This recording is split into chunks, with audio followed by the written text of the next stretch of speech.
Bon, je vous propose qu'on reprenne pour la seconde conférence de cette matinée, qui est celle du démembrement de parts de SCPI. Alors, plus globalement, c'est une solution aujourd'hui pour compléter ses revenus à la retraite. Et je vous l'expliquerai, c'est à nos yeux la solution la plus efficace en termes financiers et fiscaux pour générer des compléments de revenus réguliers à la retraite. Alors, un petit avertissement important pour l'AMF, l'autorité des marchés financiers, que je vous invite à prendre en compte. Voilà, ceci fait, je passe du coup. Alors, j'ai eu l'occasion, en fait, cette réflexion, elle remonte à fin 2021. J'ai eu l'occasion d'écrire un article pour Profession CGP sur la façon de pouvoir s'affranchir de l'article 13 du Code général des impôts. Je ne vais pas rentrer dans le détail, mais j'écris de temps en temps des articles 3-4 fois par an pour des journaux professionnels. Alors c'est un exercice qui n'est pas évident pour moi parce que je suis plus matheux que littéraire. Pour vous raconter ma vie, ma pauvre maman qui est là dans la salle, lorsqu'elle a vu ma note au bac français, mes deux notes, parce que j'ai eu 8 et 10, avant de s'énerver, m'a quand même posé la question de savoir si c'était sur 10 ou sur 20. Et donc, quand j'ai répondu que c'était sur 10, elle a eu un moment de panique, surtout, il faut expliquer que quelques années avant moi, mon frère avait eu 18 et 20. Donc du coup, elle s'est dit, ils ont dû diviser par 2 en fait et ramener sur 10, et donc voilà, mais non. Donc j'ai eu toujours un peu plus de mal avec le côté littéraire que mathématique.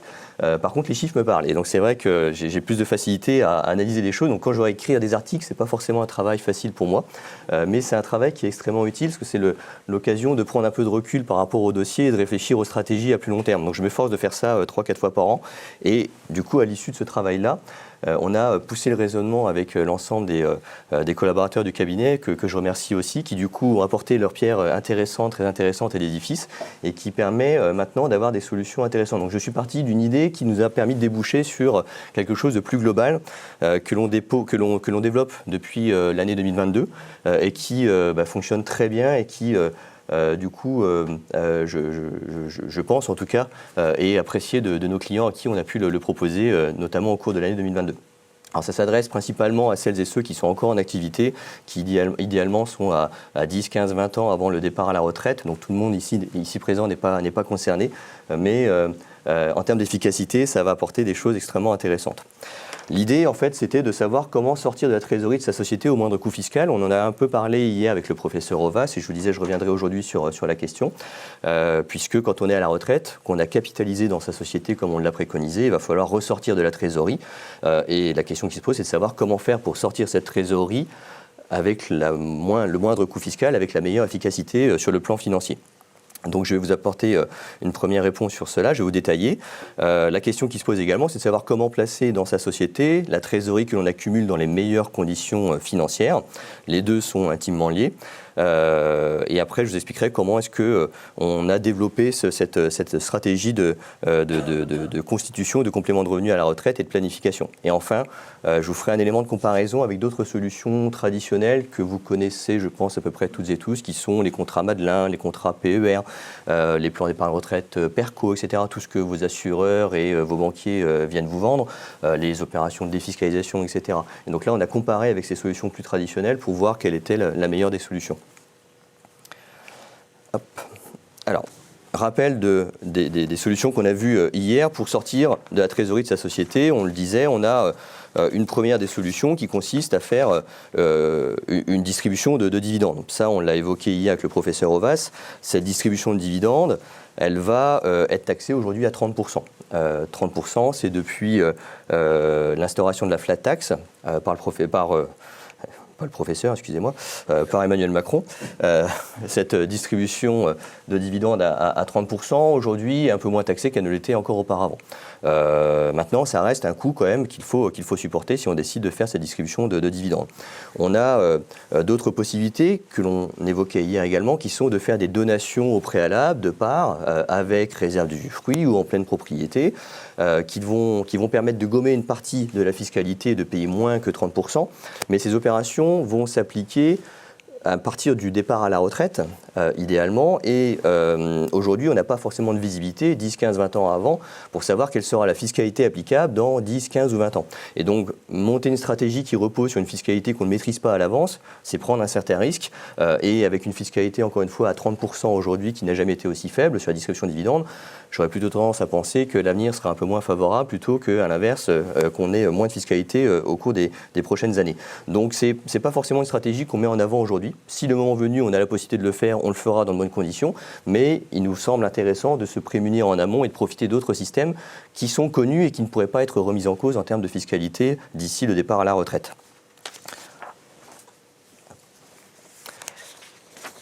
Donc, du coup, cette solution, elle va consister à faire acheter la nue propriété de parts de SCPI, après je vous expliquerai pourquoi les parts de SCPI, mais acheter la nue propriété d'un bien, on va commencer par ça, acheter la nue propriété d'un bien par la personne physique, et en même temps, on va l'expliquer après de manière détaillée, de faire acquérir l'usufruit temporaire par sa propre société. Acheter la nue propriété d'un bien par la personne physique va permettre de pratiquer un démembrement qui va être calculé selon les règles économiques. Le professeur Ovas expliquait juste précédemment les règles qui s'appliquent selon le barème fiscal, notamment en matière de transmission à titre gratuit quand on fait une donation, donation avec réserve d'usufruit, on a nécessairement l'application d'un barème fiscal pour évaluer la valeur de l'usufruit et la valeur de la nue propriété. Et aujourd'hui, étonnamment, la nue propriété est toujours survalorisée par rapport à l'usufruit. À l'inverse, quand on est dans l'achat, dans une acquisition onéreuse, on ne tient pas compte de ce barème fiscal, mais on peut prendre en considération une valeur économique. Parce que la nue propriété et l'usufruit, ça peut se valoriser selon les flux qui vont être encaissés par l'usufruitier sur une période donnée. Soit sur une période donnée bien définie, soit sur une période qui est incertaine, mais qui repose toujours au maximum sur la durée de la vie de l'usufruitier. Et ça, on peut le quantifier parce qu'on a des espérances de vie qui nous sont communiquées. Et donc, en fonction de l'âge de l'usufruitier, de son espérance de vie, on peut déterminer un nombre d'années et du coup définir quelle est la valeur de cet usufruit. La valeur de l'usufruit, je le disais à l'instant, c'est en fait l'actualisation au jour d'aujourd'hui de tous les revenus que l'usufruitier va pouvoir potentiellement encaisser jusqu'à la fin de son usufruit. Et donc, ça va être les dividendes qu'il va pouvoir encaisser ou les revenus qu'il va pouvoir encaisser année après année, que l'on va actualiser selon un calcul mathématique assez basique en soi, et qui permet de déterminer aujourd'hui quelle est la valeur. Et quand on est sur un démembrement sur une durée de 20 ans, en fonction du taux de rendement du bien sur lequel on fait cette opération, on a des valeurs d'usufruit qui vont représenter aux alentours de 50 à 60%. Parce que si le bien il vous rapporte 4% par an pendant 20 ans, alors ramené au jour d'aujourd'hui, on va encaisser 80% sous forme de revenus, donc ramené au jour d'aujourd'hui, on est aux alentours de 50 à 60%, parce qu'en fait on actualise, parce que les flux qu'on va encaisser dans 20 ans n'ont pas la même valeur que les flux qu'on encaisserait tout de suite. Donc celui qu'on va encaisser dans 20 ans n'a pas exactement la même valeur que celui qu'on pourrait encaisser tout de suite. Donc année après année, les flux sont minorés, et donc quand on actualise et quand on additionne l'ensemble de ces flux, ça nous permet de déterminer du coup une valeur d'usufruit. Et en contrepartie, on va pouvoir du coup déterminer la valeur de la nue propriété, parce que là, la nue propriété, c'est la pleine propriété moins l'usufruit. Quel est du coup l'intérêt d'acheter la nue propriété par la personne physique ? L'intérêt d'acheter cette nue propriété par la personne physique, c'est qu'aujourd'hui, donc, il va payer la valeur d'un bien pour sa nue propriété à un prix inférieur à sa valeur en pleine propriété. Je prends un exemple, on fait un démembrement sur un bien qui vaut 1000, si je n'achète qu'aujourd'hui la nue propriété et que j'ai déterminé que cette nue propriété représentait 40% de la valeur du bien en pleine propriété, je vais acheter finalement la nue propriété pour 400. Mais à terme, c'est là toute la subtilité, c'est que quand l'usufruit arrivera à son terme, le nu propriétaire va récupérer la pleine propriété, on parle d'extinction de l'usufruit, et la nue propriété du coup se transforme en pleine propriété, et à ce moment-là, je récupère la valeur des 1000 sans avoir payé les 1000, parce que je n'ai payé que les 400 au départ. Et l'enrichissement que je fais à cette occasion, les 600 qui sont, qui représentent l'usufruit, l'extinction de l'usufruit, les 600 ne sont pas imposés dans les mains du nu propriétaire. On parle d'extinction de l'usufruit, donc ce n'est pas une donation, ce n'est pas un transfert de richesse qui se fait gratuitement, qui serait déguisé. Du coup, on a une extinction pour 600 € que l'on encaisse dans sa poche, que l'on récupère avec zéro fiscalité. Et donc, si L'objectif, c'est de constituer des compléments de revenus de retraite réguliers plus tard. En achetant aujourd'hui cette nue propriété qui représente une valeur inférieure à la valeur dont on aura besoin quand on sera à la retraite dans 10, 15, 20 ans, au lieu de payer une fiscalité sur les 1000 dans 20 ans, je ne vais payer tout de suite une fiscalité que sur les 400. Et donc je vais pouvoir m'enrichir de la différence en ayant payé 0 imposition. Et c'est vraiment là où repose toute la subtilité et finalement tout l'intérêt de ce schéma, c'est de payer au jour d'aujourd'hui sur une fiscalité que l'on connaît à l'instant T, qui n'est pas très importante, une fiscalité certes certaine, mais que l'on sait nécessairement inférieure à ce que l'on aura probablement à payer si on attend 10, 15, 20 ans pour sortir. Et quand on met en place cette stratégie de caisse de retraite complémentaire, on sait qu'à terme, de toute façon, on aura besoin de sortir, sauf si on décède avant. Mais l'idée, c'est de ne pas tout focaliser sur cette stratégie quand même de décès. Donc du coup, on se dit qu'à un moment donné, si on a besoin de sortir de la trésorerie avant, au moment où on sera à la retraite, eh bien, il va bien falloir trouver une façon pour les sortir. Et donc en faisant ce démembrement, je paye beaucoup moins cher qu'en sortant les mêmes sommes de 1 000 € à terme tous les ans en payant du coup une fiscalité sur les 1 000 €.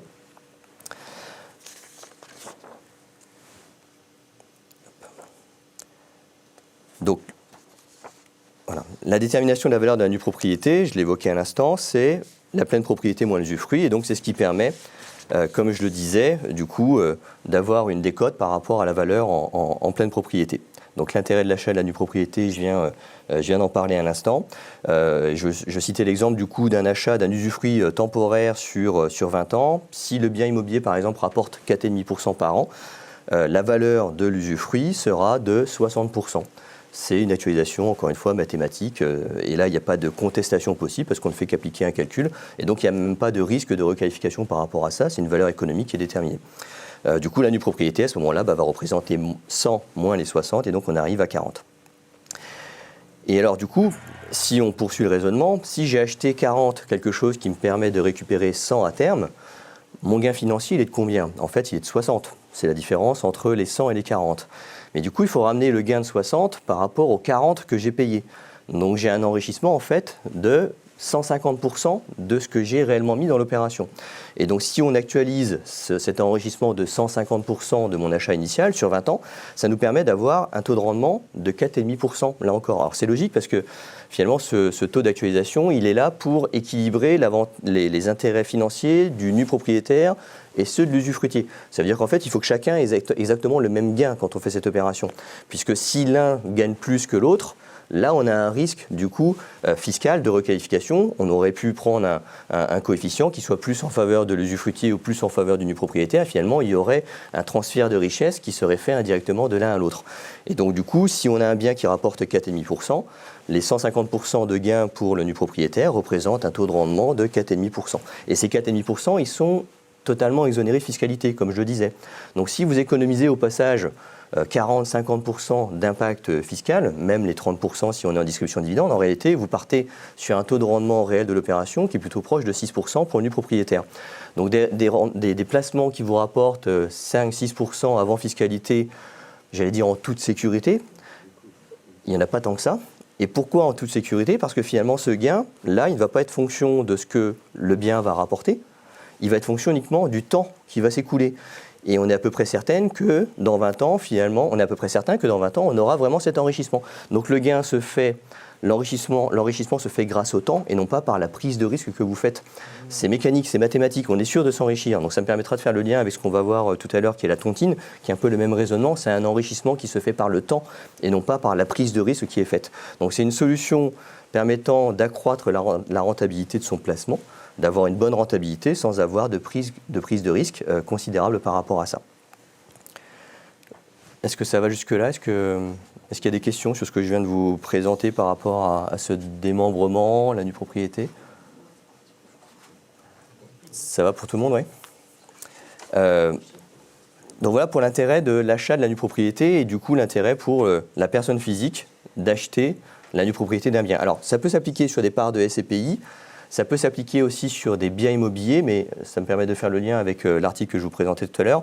Il y a une nuance sur les biens immobiliers, parce que depuis le projet de loi de finances rectificatif de 2012, si je ne dis pas de bêtises, avec la modification de l'article 13 du Code général des impôts, si un particulier vend un bien immobilier en vendant d'un côté la nue propriété et en vendant de l'autre côté un usufruit qui est détenu par une personne assujettie à l'IS.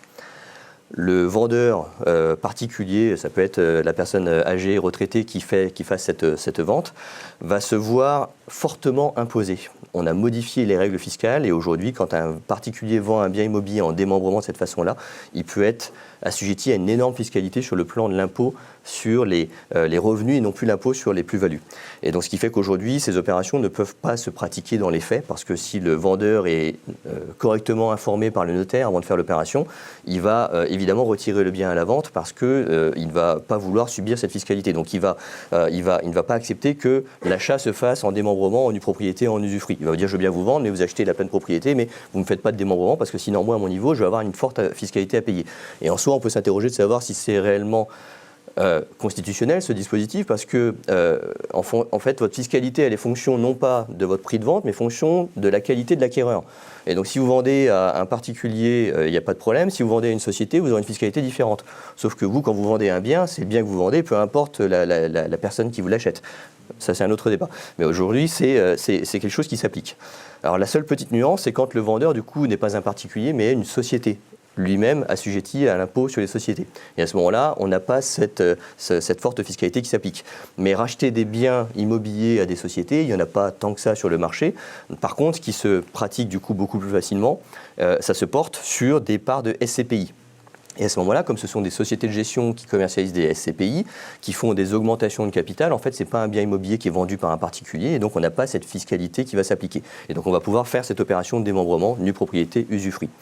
Alors pour quelle raison également on le fait sur le choix des SCPI c'est parce qu'en fait, les SCPI offrent d'autres avantages, notamment, Guy Marty en parlait hier, la diversification que l'on va trouver à l'intérieur des SCPI. Lorsque vous achetez des parts de SCPI, vous allez pouvoir indirectement acheter des biens immobiliers que vous ne pourriez pas acheter vous-même en tant que personne physique, parce que vous allez acheter des murs de clinique, vous allez acheter des immeubles de bureaux, vous allez acheter des immeubles à l'étranger, vous allez en fait avoir une grande diversification à l'intérieur, qui est la première des précautions pour diversifier les risques.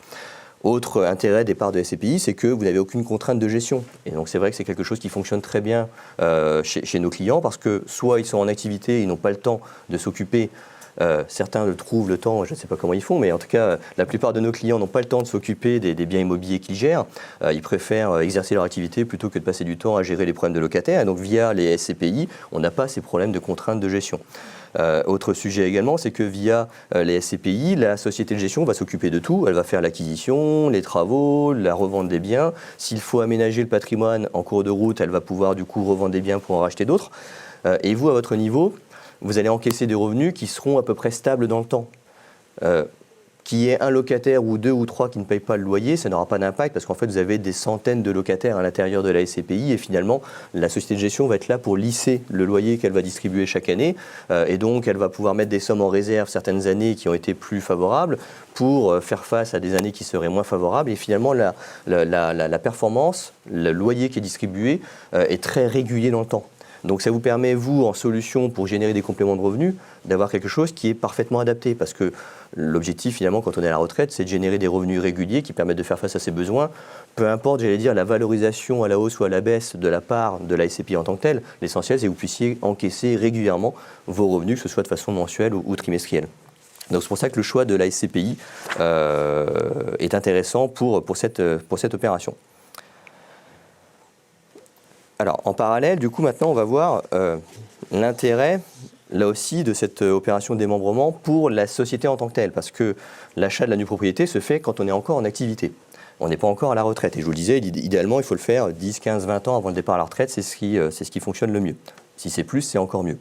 Mais donc, du coup, la société holding que vous allez constituer va continuer à encaisser des revenus, va continuer à capitaliser la trésorerie. Il faut se poser la question de savoir comment placer cette trésorerie au sein de la société holding dans les meilleures conditions. Et c'est là où c'est extrêmement intéressant, c'est que cette société holding, elle peut souscrire des comptes à terme, elle peut souscrire des comptes titres, elle peut faire des contrats de capitalisation, elle peut faire des contrats tontines, on va le voir après. Ce sont des solutions extrêmement intéressantes sur le sujet. Et elle peut aussi envisager des investissements en direct, immobiliers, ou en indirect via des SCPI. Si la société holding à l'IS acquiert des parts de SCPI, elle va payer sur les revenus qu'elle va encaisser de la fiscalité, son impôt sur les sociétés. Mais si, au lieu d'acheter la pleine propriété de parts de SCPI, elle décide d'acheter l'usufruit, elle va avoir un avantage particulier. Et pour vous, ça va être d'autant plus intéressant, c'est que si vous décidez en tant que personne physique d'acheter la nue propriété, il faut qu'il y ait une contrepartie pour acheter l'usufruit. On ne peut pas acheter seul la nue propriété. Il faut nécessairement qu'il y ait quelqu'un, une société, peu importe, qui vienne, ou une personne physique qui vienne acheter l'usufruit. On ne va pas pouvoir émettre uniquement des parts en nue propriété.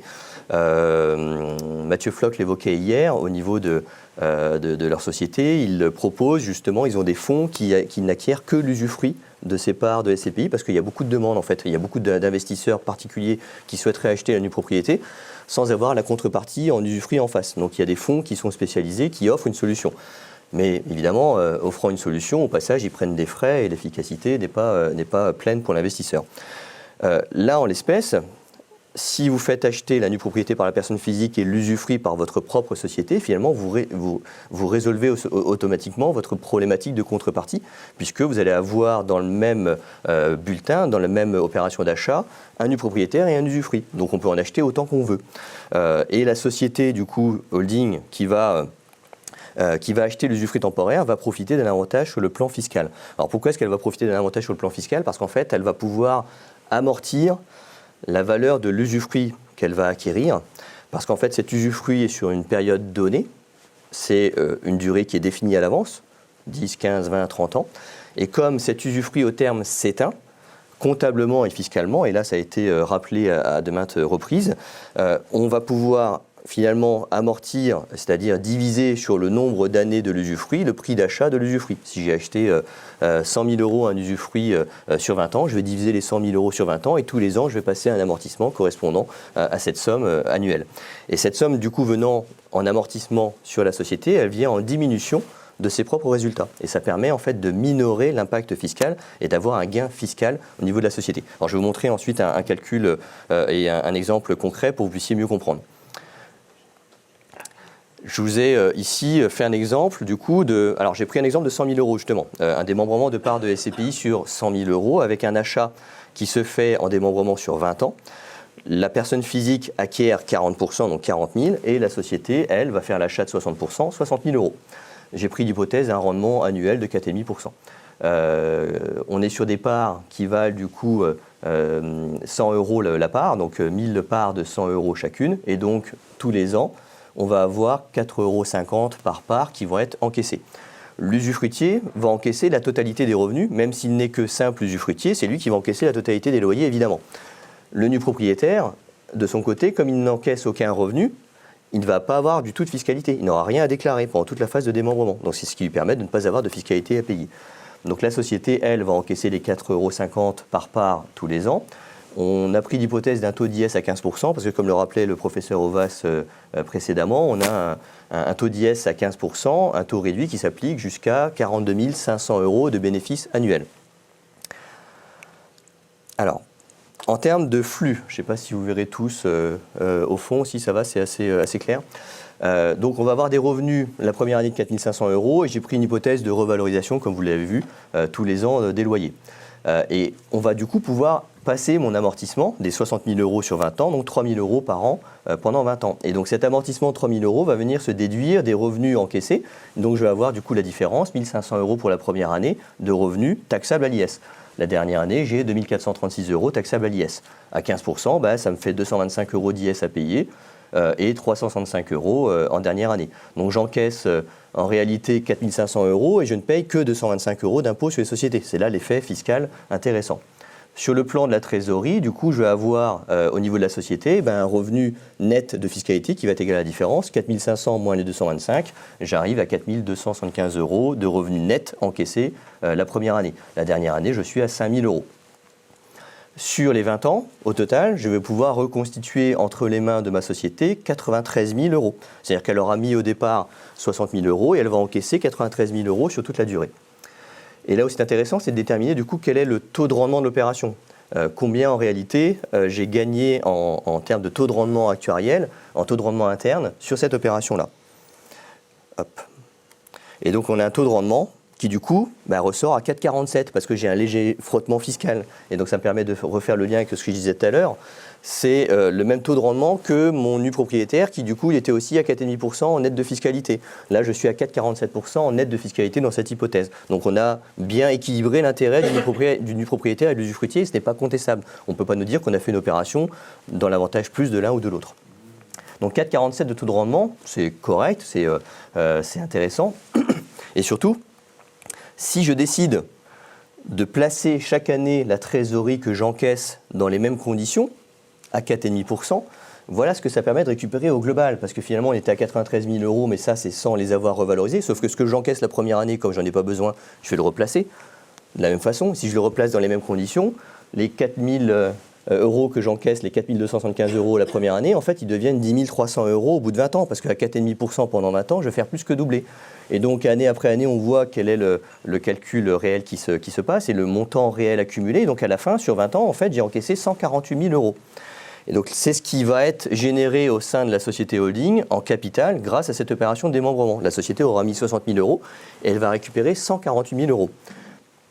Et ça va être un montant qui va être intéressant pour la suite, notamment pour la porte de sortie et de savoir comment récupérer la trésorerie à titre personnel. Ça va jusque-là encore, c'est bon ?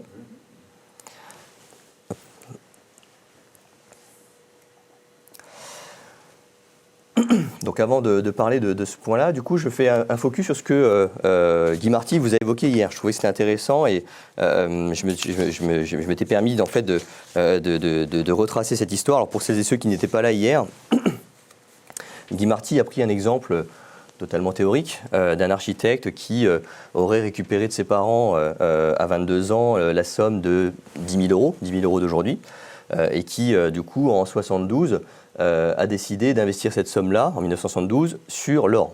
Alors qu'à l'époque, comme le rappelait Guy Marty, l'or ne présentait soi-disant aucun intérêt au niveau des sachants. Et là aussi, je trouvais que cette anecdote est extrêmement révélatrice. Le ministre de l'époque des Finances, qui est devenu ensuite président de la République, il habite du côté de l'Auvergne, je crois, il habitait du côté de l'Auvergne, du coup a émis un emprunt indexé sur l'or, en étant persuadé que comme l'or ne vaudrait de toute façon plus rien, ce serait une opération extrêmement intéressante pour l'État français et pour les caisses de l'État français. Et finalement, l'or a fait x8 en 10 ans, et donc ça nous a coûté beaucoup plus que ce qui était prévu initialement. Donc on a commencé déjà à creuser le gouffre à ce moment-là.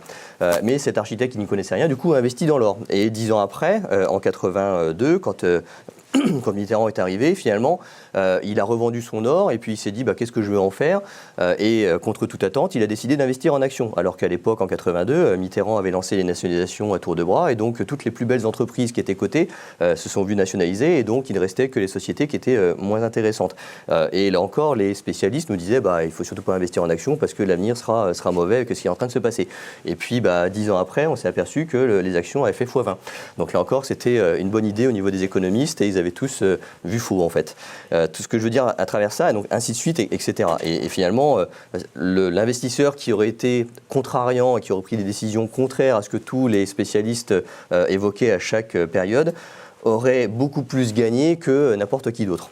Ce qui veut dire derrière que aujourd'hui, il n'y a pas de placement qui soit le meilleur que tous. Finalement, la seule chose que l'on sait, c'est qu'on ne sait à peu près rien, et qu'il y a plein d'événements qui peuvent intervenir pour que tout ce qu'on a pu déterminer en amont soit totalement faux et inexact quelques années plus tard. Et donc, comme il le disait également, la solution face à ça, c'est que il faut bien comprendre qu'il est impossible d'acheter au plus bas et de vendre au plus haut. On sera toujours trompé par un événement qu'on n'aura pas anticipé. Qui aurait dit début 2022 que la Russie envahirait l'Ukraine et donc avec les conséquences que ça a pu avoir sur le plan économique et sur le plan des marchés financiers. Je crois que personne ne pouvait le déterminer et donc du coup on sait très bien qu'on n'achète jamais au plus bas et qu'on vend au plus haut. Ce qui veut dire derrière ça que la meilleure des solutions c'est de diversifier, on en parlait à l'instant, et c'est aussi du coup de faire des versements et des investissements réguliers chaque année sans trop se poser de questions ou tous les mois ou tous les trimestres. C'est la meilleure des façons pour lisser les prix de revient sans se poser de questions et sans se perdre non plus dans des réflexions qui sont improductives et via cette stratégie qu'on est en train de mettre en avant, finalement, c'est ce qu'on va proposer à nos clients. C'est-à-dire que chaque année, sans trop se poser de questions, on va investir dans des parts de SCPI, on va aussi investir dans d'autres solutions, ce qui permettra de lisser les prix de revient au fur et à mesure et d'être à peu près tranquille quant à l'évolution sur longue période. Pour compléter ce que je suis en train de vous dire ici, je vais vous montrer la puissance de la capitalisation. Et c'est ce que Guy Marty évoquait hier. Quand on prend une épargne régulière, en fait, ce qui va compter, c'est non pas le taux de rendement de cette épargne, mais c'est la durée pendant laquelle on va faire cet effort de capitalisation. Et si vous placez 500 € par mois pendant 5 ans à 3%, vous allez ressortir 31 000 €, pendant 10 ans à 69 000, et surtout quand on regarde sur longue période, sur 20 ans, on monte à 288 000 €. En fait, il va y avoir un effet démultiplicateur, c'est vraiment la puissance de la capitalisation. Les sommes que vous allez mettre vont grossir de plus en plus parce qu'elles-mêmes vont être réinvesties, vont générer de nouveau des intérêts sur ce que vous aurez fait. Donc ça, c'est un point qui est essentiel dans la retraite par capitalisation, et c'est ce qui va permettre véritablement de mettre des sommes importantes de côté, année après année, sans faire un gros effort de trésorerie individuelle, et mettre 500 € par mois, là comme je le cite, 6 000 € par an, pour la plupart de nos clients, c'est un dixième de ce qu'ils sont en capacité de mettre de côté. Donc celui qui commence très tôt, qui du coup détermine cet effort de trésorerie de 500 € par mois, au bout de 30 ans, s'il a récupéré 288 000 €, et là je vous dis, c'est plutôt un dixième de ce que l'on voit, nous, dans les simulations que l'on fait pour nos clients. Et donc quand on arrive au terme de nos simulations, qu'on a des résultats qui ressortent à 2 ou 3 millions d'euros, quand on fait la remise de ces préconisations à nos clients, souvent on a un peu un mouvement de recul en disant « Oula, qu'est-ce que vous me présentez, c'est pas réaliste, c'est pas envisageable ». Mais en réalité, si on fait cet effort régulièrement, on arrive à sortir un capital très important à terme. C'est vraiment la puissance de cette capitalisation. Donc ce qui compte, du coup, voilà, ce n'est pas le taux de rendement, mais c'est la durée d'épargne. Et plus elle sera longue, plus l'effet de la capitalisation sera important. Et du coup, si je reviens sur ce que j'évoquais tout à l'heure concernant les revenus encaissés par la société holding, je vous le disais, on va préconiser de faire des investissements réguliers année après année en démembrement. Donc si je suis à 20 ans de départ à la retraite, en fait, on va faire une opération tous les ans sur un démembrement de 20 ans. C'est-à-dire que dans 20 ans, je vais récupérer une opération. Au bout de 21 ans, j'en aurai une nouvelle. Chaque année, en fait, on va avoir une échéance qui va tomber. C'est par cascade, en cascade quelque part. Et donc, on va pouvoir assurer des compléments de revenus réguliers pendant 10, 15, 20, 30 ans en fonction du souhait que l'on va déterminer. Et donc, ça va nous permettre, du coup, en parallèle, d'encaisser des revenus sur la société holding que l'on va pouvoir réinvestir. Et du coup, notre préconisation, c'est de réinvestir, là, cette fois-ci, peut-être sur les marchés financiers, parce que si on a déjà de l'immobilier à travers les propriétés de parts de SCPI, on va tous les ans réinvestir, tous les trimestres même, les loyers des SCPI dans le cadre d'investissements sur les marchés financiers pour lisser les prix de revient. Et donc si je fais ça sur 20 ou 30 ans, j'allais dire, quelle que soit l'évolution du CAC 40 sur la période, je suis à peu près certain de faire une bonne opération et d'avoir une performance qui soit raisonnable à terme. Parce que quand le CAC 40 va s'écrouler, on va acheter plus de parts. À l'inverse, quand les marchés seront hauts, comme on va mettre la même somme tous les mois ou tous les trimestres, on va acheter moins de parts. Donc on va lisser de ce fait vraiment les prix de revient. Et donc ça va permettre de réduire le risque attaché à ces opérations d'investissement. Et si on a et du financier et de l'immobilier, finalement, on aura les deux actifs réels, tangibles dans son patrimoine qu'il faut avoir aujourd'hui face à tout le contexte économique que l'on a pu évoquer depuis hier.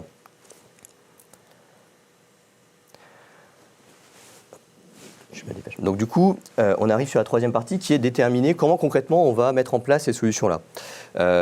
L'idée et ce qu'on a défini, ce qu'on va proposer du coup, c'est d'établir déjà un bilan prévisionnel de retraite. Quelqu'un qui vient nous voir qui a 45 ans, on va reconstituer sa carrière et ça c'est facile parce qu'on a des relevés individuels de situation qui sont aujourd'hui accessibles facilement sur le site de l'assurance retraite et on va projeter quels seraient ses revenus moyens en fonction de l'âge de départ à la retraite pour pouvoir avoir déjà une base. Alors on va appliquer une décote parce que compte tenu des circonstances, il est fort probable qu'on ait une décote sur le montant de la retraite par rapport à ce qu'on peut chiffrer aujourd'hui, surtout sur quelqu'un qui a 40 ans ou 45 ans, on n'aura probablement pas ce montant-là réel à terme. On applique une décote et ensuite on va faire la différence entre ce montant qui va être généré par les caisses de retraite et les besoins qui nous auront été indiqués par le praticien. S'il a besoin de 10 000 € par mois et que sa retraite va lui assurer 3 000 €, il va falloir qu'on trouve une solution pour générer 7 000 € tous les mois, l'équivalent de 100 000 € supplémentaires tous les ans, et en fonction de l'âge à laquelle il va souhaiter partir. Donc on va planifier vraiment ce départ à la retraite et on va déterminer aujourd'hui quel sera l'effort de trésorerie qu'il va devoir faire tous les ans, tous les mois pour pouvoir faire face à son complément de revenus quand il sera à la retraite. Donc ça, c'est assez facile à effectuer. Évidemment, chaque année, on va revoir la situation pour voir où il en est. Il peut y avoir des modifications dans sa situation. On va prendre en considération aussi les remboursements de crédit qu'il pourrait avoir, l'âge des enfants, en fonction du coup de cet effort de trésorerie éventuel ou de cet effort d'épargne qu'il va devoir faire. On va pouvoir déterminer quels seront les manques qu'il va falloir combler. Donc tout ça, ça se planifie vraiment à l'avance et ça permet d'avoir des choses qui soient assez précises, assez concrètes et qu'on va piloter au fur et à mesure. Voilà. Donc on fait ce bilan, on compare avec les besoins et du coup on met en place une stratégie dans le temps. Par exemple, donc, pour quelqu'un qui serait à 10 ans du départ à la retraite, on va pouvoir faire une première opération de démembrement sur... Alors, parce que je disais, idéalement c'est 20 ans. Pourquoi 20 ans? Parce que quand on est à 65 ans, il nous reste à peu près 20 ans d'espérance de vie. Donc si je fais une opération tous les ans entre 45 et 65 ans, je sais que je vais assurer des compléments de revenus de 65 jusqu'à 85 qui vont à peu près me permettre du coup de faire face à mes besoins. Si à l'inverse, quelqu'un vient nous voir alors qu'il ne reste plus que 10 ans avant le départ à la retraite, en fait on va décaler tous les ans d'une année supplémentaire. C'est-à-dire que la première année, je vais faire un démembrement sur 10 ou 11 ans, la deuxième année sur 11 ou 12 ans, donc ça va me porter à 12-13 ans, etc., etc. Et en fait, je vais pouvoir, en décalant chaque année d'une année, avoir en fait des compléments de revenus qui seront assurés pendant 20 ans, si ces besoins ils sont de 20 ans. Et alors, on va aussi prendre en considération la situation familiale. Si le conjoint est plus jeune et qu'on a besoin d'assurer aussi les compléments de revenus du conjoint, on va pouvoir faire un démembrement sur une durée au global qui soit plus longue. Et là, ça nécessitera de faire un effort plus important. Mais c'est sûr que si on commence 10 ans avant le départ à la retraite, on a plus d'efforts à faire que si on le fait 30 ans avant le départ à la retraite. Mais tout ça, ça se pilote et ça se met en place vraiment dans le temps. Donc idéalement, voilà, l'âge pivot, c'est à peu près 45 ans pour déterminer. Et c'est dans les enquêtes, c'est souvent à partir de 50-55 ans que vraiment on se focalise sur cette question de départ à la retraite et de complément de revenus à la retraite. Je vais dire qu'avant, on est peut-être un peu trop insouciant et finalement, on ne s'en préoccupe pas.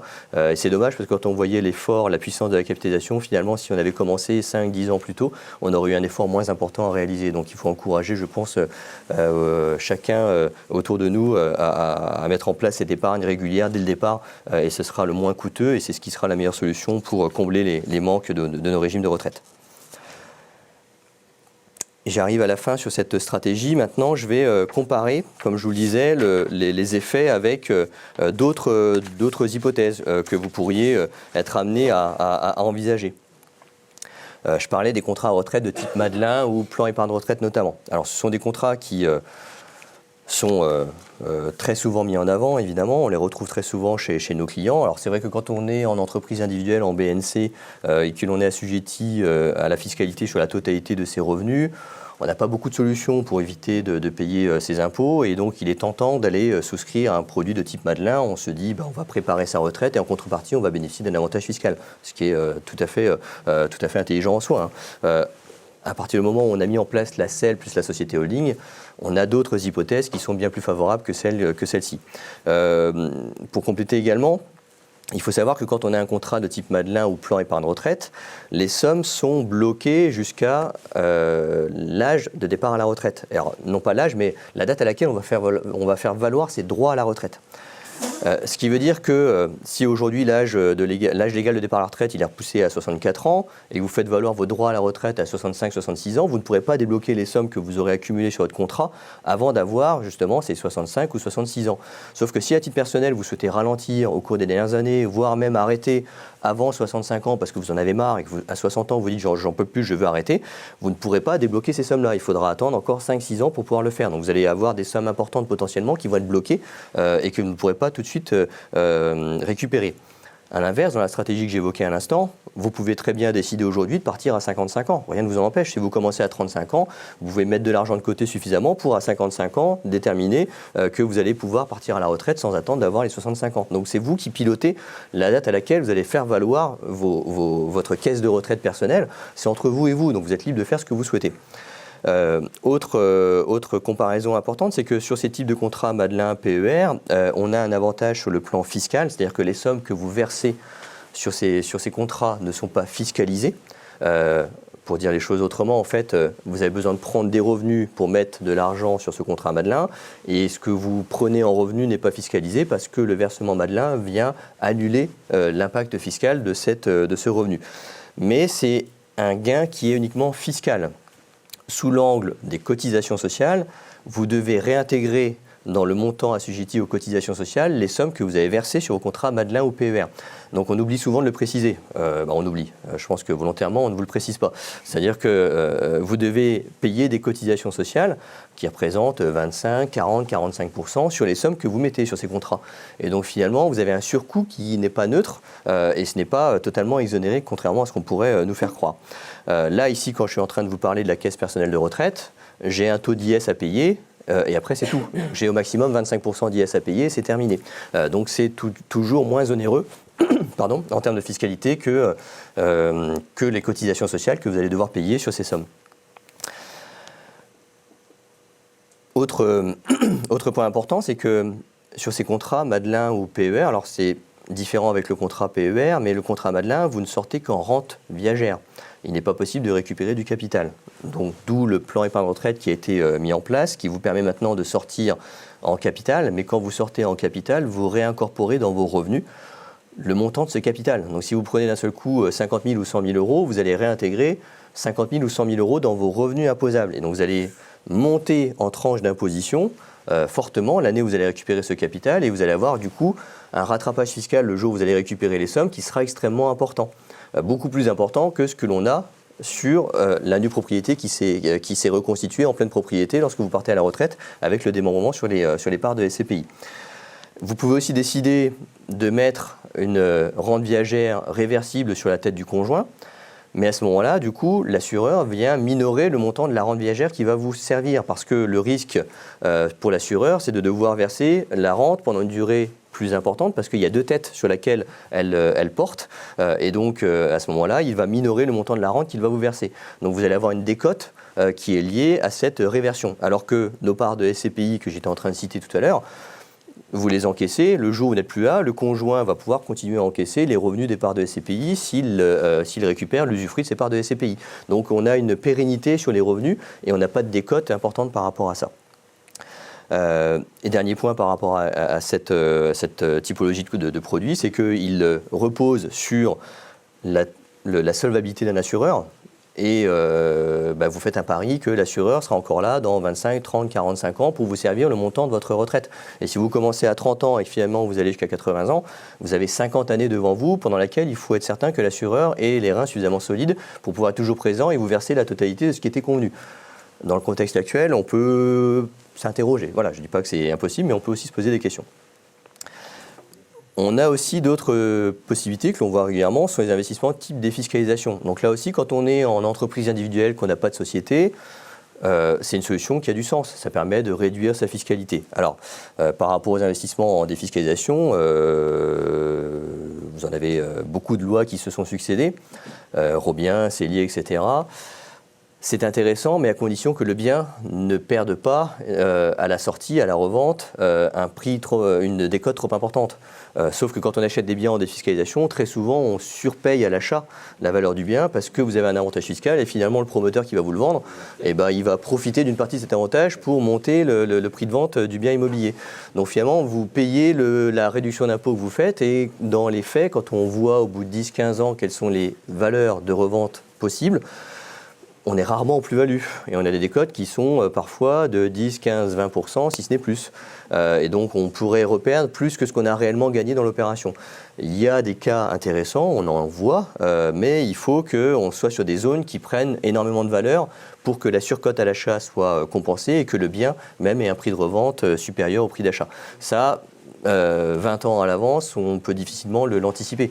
Qui savait qu'il y a 20 ans qu'il fallait investir à Bordeaux ou à Nantes, ou à Rennes aujourd'hui parce que la Bretagne attire beaucoup de monde également. C'est pas toujours facile de faire des projections 20 ans à l'avance pour savoir quelles seront l'évolution des prix ou à l'inverse qu'il ne fallait plus aller dans le Grand Est parce que ça se désertifie. Voilà, donc c'est une prise de risque qui est assez importante par rapport à ça. Le seul intérêt, par contre, que je n'ai pas cité, dans les contrats de type Madelin ou PER, alors c'est volontaire, c'est que le seul cas où c'est réellement plus intéressant, c'est si finalement, on ne profite pas de ce contrat, mais qu'on décède avant d'avoir transformé en rente le contrat Madelin ou PER. Parce qu'en fait, le décès va permettre de transmettre à son conjoint les sommes en exonération de fiscalité.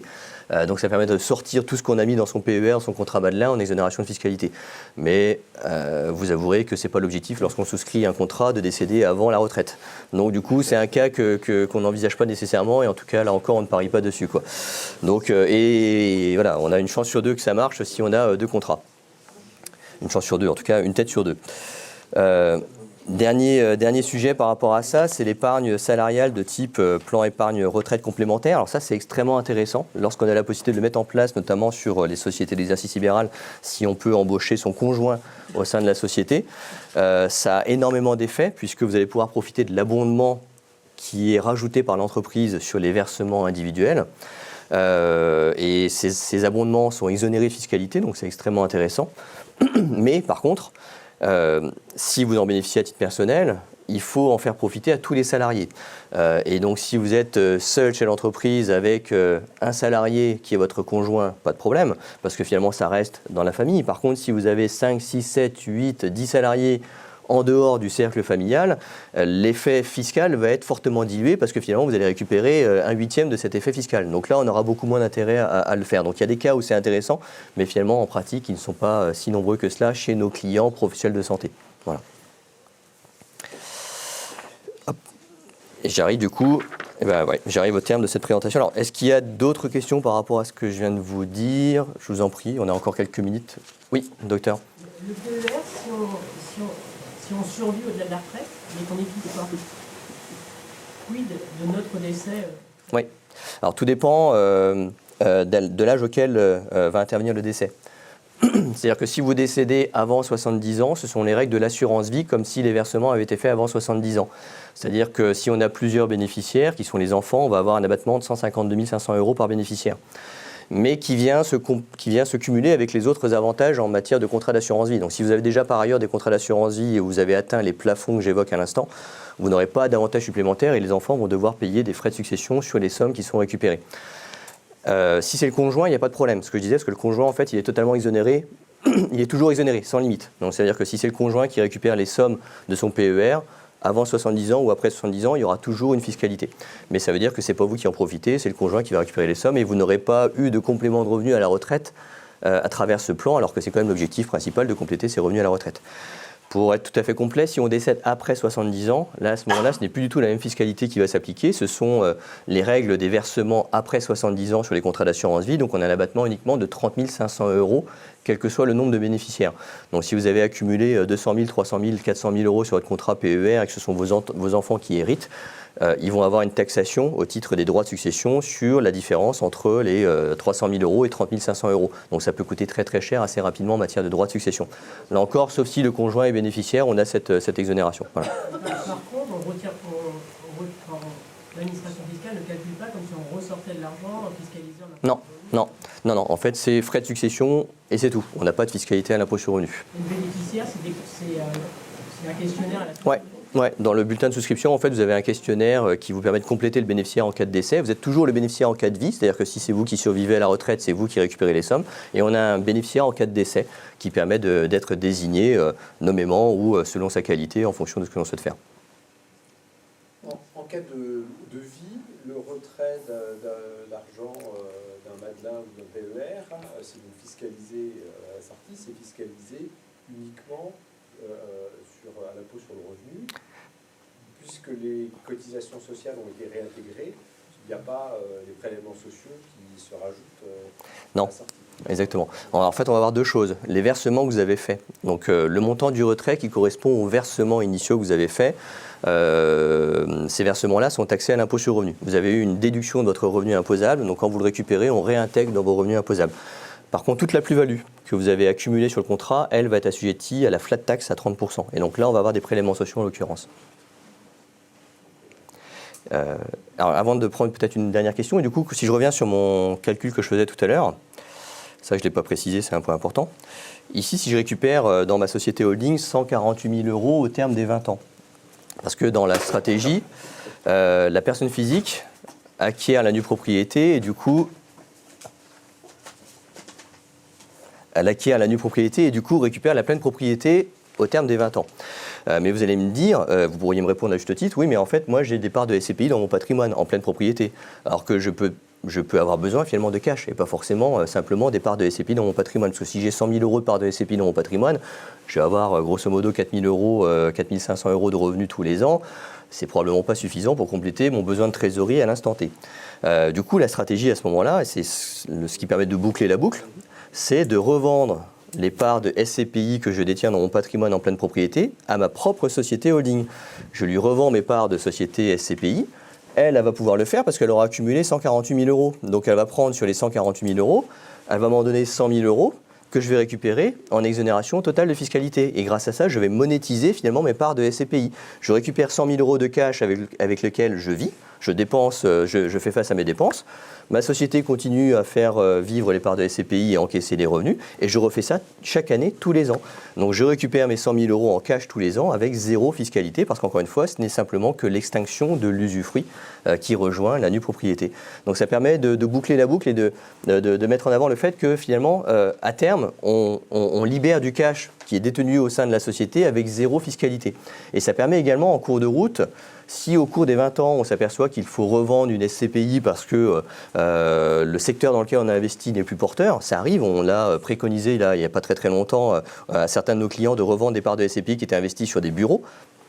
Parce qu'en sortie du Covid, on s'est dit les bureaux seront peut-être moins intéressants compte tenu du développement du télétravail. Donc on a revendu des parts de SCPI qui étaient investies sur des bureaux pour investir dans d'autres secteurs d'activité. Quand je ne détiens que la nue propriété de parts de SCPI, la difficulté c'est que dans les faits, je ne vais pas pouvoir les revendre. Parce que personne ne va venir acheter ma nue propriété en cours de route. Ça ne se revend pas. Dans la théorie, c'est possible, mais dans les faits, ça ne se fait pas. Là, si je détiens, moi, la nue propriété et ma société holding, l'usufruit, pas de problème. Je dis à un investisseur, je vous revends mes parts en pleine propriété, qui sont d'un côté nue propriété, de l'autre côté usufruit. Je vais avoir une liquidité beaucoup plus forte potentiellement que si je ne détiens que la nue propriété. Donc on est beaucoup plus libre à travers ce schéma que si on acquiert que la nue propriété d'un côté, ou que si on a simplement l'usufruit également de l'autre côté, quoi. Voilà. L'acquisition là, en démembrement de parts de SCPI, c'est totalement neutre sur le plan de l'IFI.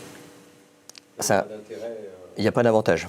Il n'y a pas d'avantage parce qu'en fait, comme c'est moi et moi qui détiens l'usufruit, en fait, ce serait abusif de vouloir être exonéré de l'IFI. Donc en fait, il faut déclarer les parts de SCPI comme si on en détenait directement la pleine propriété. Ouais. Ça peut s'appliquer à des parts de SCPI étrangères. Oui, alors c'est d'autant plus intéressant parce que si ce sont des parts de SCPI qui sont étrangères, j'ai des règles fiscales internationales qui font qu'aujourd'hui, je ne paye pas d'impôt en France en fonction des conventions, mais je ne paye pas d'impôt en France sur les SCPI qui ont déjà payé de l'impôt à l'étranger. Et ce qui fait que ici, ma fiscalité que j'avais à payer, finalement, à l'impôt sur les sociétés, cette fiscalité sera neutre, elle sera nulle. Je ne vais pas payer d'IS sur les revenus encaissés. Mais pour autant, j'aurai quand même mon amortissement qui va venir en déduction et qui va pouvoir compenser d'autres revenus que j'aurai par ailleurs. Donc ça me permet d'avoir un gain fiscal supplémentaire. Je ne voulais pas aller jusque-là en termes d'optimisation, mais ça offre quelque chose de plus en termes de gain par rapport à ma société holding qui achète l'usufruit de parts de SCPI étrangères. Dans ces cas-là, il n'y a pas d'impact du tout. Si, parce que quand vous êtes en France, contribuable français à l'IFI, vous devez déclarer vos biens étrangers dans votre IFI. Un étranger qui détient un patrimoine en France doit déclarer son patrimoine en France. Et vous, quand vous détenez des biens en France ou à l'étranger, vous déclarez partout. L'impact du liquide, peu importe où on l'a fait. Voilà, on déclare tout le temps. Ouais. C'est uniquement au niveau des revenus que l'on a l'impact fiscal supplémentaire, puisqu'on ne paye pas d'impôt sur les revenus sur la société holding, mais que j'amortis quand même mon achat d'usufruit temporaire. Avec le durcissement des conditions de crédit, est-ce qu'il y a moyen de faire financer des SCPI en financement à crédit? Alors, déjà, ouais. En pleine propriété, Ouais. encore pire En pleine propriété, c'est déjà compliqué.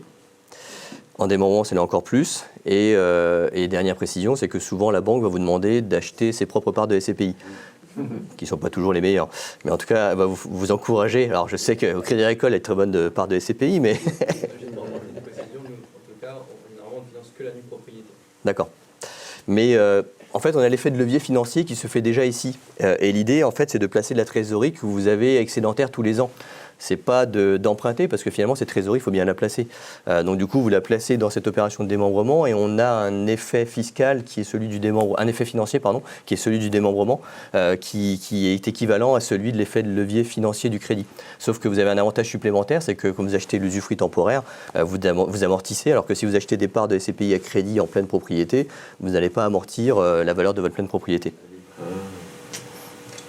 Oui, mais en fait, je pose la question parce qu'on pourrait imaginer que la société a beaucoup de trésorerie, mais si en face, il faut mettre l'équivalent nue propriété à titre personnel, on n'est pas obligé d'avoir la trésorerie à titre personnel. En fait, cette trésorerie, elle provient de la trésorerie de la société, c'est-à-dire qu'on vous distribue la somme nécessaire pour acheter la nue propriété. On fait une distribution Exactement. Ouais. On sait qu'il y a un montant donné. On en distribue suffisamment pour que la personne physique puisse acheter la nue propriété à titre personnel, compte tenu de l'impact fiscal, et le reste est investi en usufruit. Parce qu'en fait, cette trésorerie, et c'est pour ça qu'on ne paye que sur la nue propriété. La fiscalité se porte sur la nue propriété qui aura été distribuée et qui aura été nécessaire. La société, elle amortit quand elle achète l'usufruit, mais si elle achète la pleine propriété, elle amortit. Elle n'amortit pas. D'où l'intérêt d'acheter l'usufruit. Ouais, parce que la pleine propriété n'a pas de date de fin. Et on ne peut pas amortir les murs qui sont à l'intérieur. Donc du coup, finalement, vous achetez de l'immobilier, mais sans avoir l'avantage de pouvoir amortir l'immobilier qui est à l'intérieur. En achetant l'usufruit, oui, en fait, ce n'est pas les murs que vous amortissez, mais c'est le droit d'usufruit qui, du coup, chaque année perd en valeur. Docteur Amine, vous aviez une question, ouais. Vous dites que c'est la personne physique qui achète la nue propriété. Oui. Cette personne physique ne peut pas être, par exemple, une SCI familiale à l'IR. Si. Déjà constituée. On peut, Même si elle est démembrée. Oui, pas de problème. En fait, du coup, c'est vous en tant que personne physique, parce que si on a besoin de vous distribuer la trésorerie nécessaire, qui allez récupérer les sommes, et vous allez ensuite les apporter, ces sommes, à la société, à l'IR, Société Civile Immobilière, pour qu'elle acquiert la nue propriété. Et c'est une solution qui peut être encore plus intéressante, vous avez raison, parce que du coup, vous avez un montant de compte courant d'associé que vous allez pouvoir récupérer plus tard, éventuellement. Et vous pouvez faire aussi une opération de démembrement sur les parts de SCI, comme le citait et comme le présentait le professeur Ovas juste avant moi. Ouais. Ça veut dire que la SCI à l'IR peut être détenue par la holding.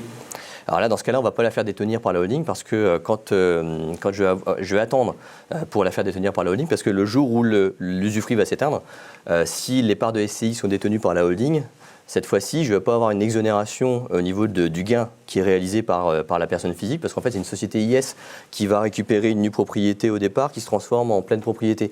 Et là, l'impact de l'usufruit, ce n'est pas une extinction sur le plan fiscal pour elle, c'est une fiscalité à payer sur cette valeur-là. Même si elle détient que 5%, par exemple. Alors, non, si elle détient 5%, il y aura 5% qui seront uniquement pour apporter en compte courant depuis... alors oui, ouais. Mais attention, parce que du coup, indirectement, dans ce cas-là, ça peut être une distribution indirecte à la société personne physique. C'est-à-dire que si ma société holding détient 5% des parts de ma SCI et qu'elle apporte 100% des besoins de financement, l'administration fiscale pourra vous dire que finalement, vous, avec les 95%, vous avez profité des 100% qui ont été apportés par la holding. Et assimilé, tu vois, des dividendes. Une distribution indirecte, exactement. Voilà, je pense qu'on a fait à peu près le tour sur les questions. De toute façon, on aura l'occasion d'en reparler si vous voulez individuellement. Et puis, merci.